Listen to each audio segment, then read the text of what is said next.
Hey guys, JB back again with another future look into the JP side. And this week, we have a new seasonal unit in Valentine's Ildyra. Now, the data mine just came out for her in WoTV Calc, so let's take a look at some highlights for her. Now, the first thing that I really want to mention here is her TMR. This is essentially an upgraded ketone TMR, which instead of the hate down effect actually provides her a 30 single target unit resistance. And I can see this really becoming a manual PvP mainstay and potentially has some nice applications in other modes as well. A very nice damage mitigation buff there tied into the mobility. Now, when looking at her stats, she has a very, very high attack value. Now it's a little bit inflated because it does actually include a 15% from her mastery and as well 20% from her board. But even still, it's a very nice attack value. Her agility though is top tier in the game. It's tied with a few other units for the very highest 72. Her luck is also actually very nice as well at 272. This actually puts her amongst the top 10 when it comes to luck value, and very important as for both accuracy and evade, as we know. But at 272, this actually ties her with Elena, maybe like 6 or 7 if she were to come out in global today. Her damage resists, are looking pretty decent as well, especially when we're talking about slash and pierce damage. Magic is not terrible either at 5%, especially when considering she does have 6 base spirit on top of that. So while it's not maybe a huge strength when it comes to magic attack mitigation, at least she's not starting in the negatives. When we look at her status resistances, notably she does have charm resistance, which, as I've said before, very nice to have in manual play. Especially on an evade unit, that's a tactic that opposing players may look to charm your evade unit if they're unable to hit you. But doubly, not even have to worry about breaking your own unit out of charm and missing. It's nice to not even have to worry about that aspect either. For autoplay, charm isn't generally a huge consideration, so. For support abilities and counters, I'm seeing actually a couple of distinct build paths for her here. And the first is what I would say is more maybe like a ninja, like mobile build. And that would be with the move 1 passive that she gets. With this passive, it actually comes packaged with an innate 3 hate down for her. So that could be interesting for sort of playing with the auto game's AI. Her second unique passive that she gets is 12 evade and 40% increased AP gain. So pretty nice right there. But it does get an actual EX upgrade, and that includes a mechanic that we haven't seen yet in War of the Visions, and that's damage type specific evade. So essentially for both slash and missile damage, she's going to get an increased 25 evade on top. So right out of the box, she would be sitting at 37 evade for either of those 2 damage types. So very, very interesting new evade power creep, I would say. Now next up would be more of like a hyper accuracy build, maybe like an evade hunter, because she does have 2 passives which give her access to 25 additional accuracy. And when you package that together with the high luck value that we talked about, it's going to make it very, very difficult for her to miss. I love to see that. This is definitely something I'm noticing as a trend on the JP side. There's lots of new units coming in which can hard counter this sort of evade meta that they've been seeing, the Lock and Violets, and others that are out there. This actually comes as both a blessing and a curse for Ildyra, right? She's actually an evade unit herself, so that's something to keep in mind. Lastly is her counter. She gets access to reflex, and as we know by now, that's sort of an always on when we're talking about counters. So next up, let's dive into her unique job. For buffs, she actually has a party evade buff of 25, which also gives her more of that hate down effect. Her other buff is a 30% all damage barrier that actually comes packaged with some additional buffs while that barrier is active. Now, this is another trend that we're seeing recently in that the buffs do not have actually a turn count associated with them, but the buff is actually active until that initial effect is either consumed or dispelled. So in this case, her barrier comes packaged with a 25% agility and 30% slash res penetration buff, which is very, very strong. A couple of other skills to highlight here is that she has access to an AoE blind effect. It's the standard 25% chance, but the blind effect is actually an 80% potency. So actual massive reduction in the opponent's accuracy if you're able to land this. Most of the blinds that we've seen thus far in the game, are generally in that 50% range, though we have seen a couple higher than that. Next up, she does have access as well to a single target poison effect as well.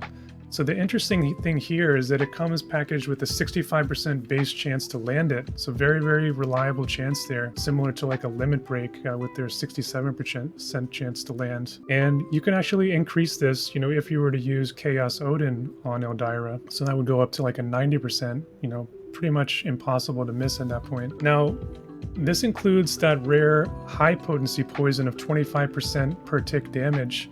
It's something that we've only seen thus far on Venera's limit break or Halloween Ryu's limit break. The catch here is that her chance to actually land the poison is decreased each time that she's hit in battle, and it can actually decrease down to the minimum sort of standard 25% chance to land it. Now, again, poison is a very, very underrated status effect when it comes to War of the Visions. But it's something that I think has people are seeing the value in recently, with more the merrier, and that they can see it's very, very effective in terms of dealing with the immortal spirit or courage mechanic in the game. Now, she's not done there yet though with the status effects, because her Job 25 skill is another reliable status that she has access to, and that's Immobilize. So she actually gets access to a 50% chance to immobilize the target, and if the Immobilize actually lands, then that target is actually imperiled by 30 for single target resistance. So it actually doubles as a very nice damage ramp up for your team. Lastly, sort of saving the best for last here is her limit break, which is absolutely bonkers. You can see here in the graphic there at the bottom of the screen, it's a range 6 large diamond area of effect. And here's where it gets nutty, is that the effect is actually, on top of the damage, right? This is going to be the standard 200% limit break damage. But the effect is actually a steal time effect, a full 50 CT. CT is cut in half, on the enemy. But on top of that, it actually boosts Ildyra's own CT by 25%. Absolutely incredible limit break here. And, maybe it's just sort of a little bit of flavor here with these Valentine's units. One thing I noticed is that Sweetheart Salir on her limit break also gets a similar sort of 25 CT bonus effect. So kind of an interesting side note there. Now jumping over to Ildyra's subjobs, and honestly, I can see use cases for all three of them. Her main job has a couple of nice skills. The first being a AoE 30% drain attack. So this is something that could be kind of interesting, maybe if you're not playing her in more of a evasive playstyle, and she needs to sort of heal herself back up, mid-battle. The other skill is another interesting one, and it's a TP-based debuff to the enemy. It has a very long 6 range on it, and the debuff is a 20% reduction in the opponent's agility and 25% reduction in their accuracy. So it could be very nice in supporting her more evasive builds there. Her next subjob is the Strider subjob, and this is one that we know from Summer Killfay. And this actually comes packaged with a very nice party buff that gives 40% attack and 15 spirit. Another sort of highlight there would be that it gives her access to a barrier break, which she doesn't get in her main kit. Now sadly, she doesn't get the accuracy buff that Strider has, which would have actually gone a long way, I think, in helping out Fire and their sort of innate accuracy issues. So kind of a bummer that we didn't get that, but the rest of it here is very, very nice. Lastly, she has Ranger. Maybe some potential synergy there, right, with Winter Mashery or even the recently released Setia. But she gets 2 key skills here in both Sharpshoot and Barrage, so they're probably the 2 main ones that you'd be looking for from Ranger. And Barrage in particular, I can see this doing a number on an opposing evade team, or maybe a support back line of an opposing party.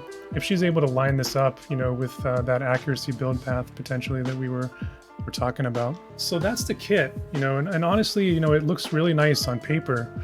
So what is the verdict?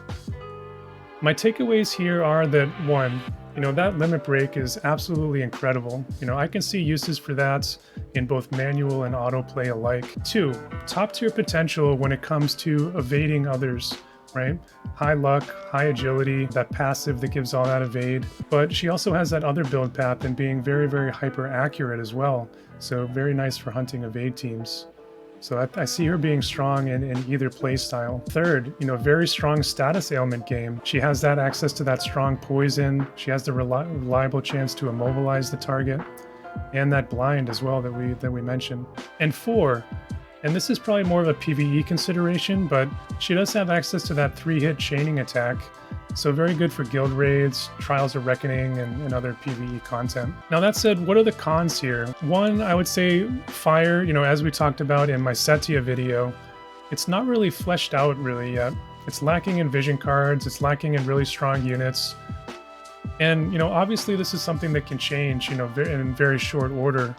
Maybe we see a new vision card come out in JP next week that maybe gives her that luck value that would help support either of the builds that we mentioned. The second one is that, if she's not able to dodge the enemy, she is a little bit on the squishier side due to her lower end hit points. And she doesn't actually have courage or re-raise to fall back on if she does take fatal damage, as we've seen on other top tier evade units. So something to keep in mind for sure. The last thing I'll mention here in terms of cons is that if you are going for that sort of more evasive mobile build that I mentioned earlier, she will be missing out on any innate defense penetration. So she could be completely shut down by high defense tanks or bruisers in that scenario. So you might look to something like the black garb to equip rather than the winter's clothes if you're going for that sort of build. So there's Valentine's Ildyra, and the big question is, when are we actually going to get this unit?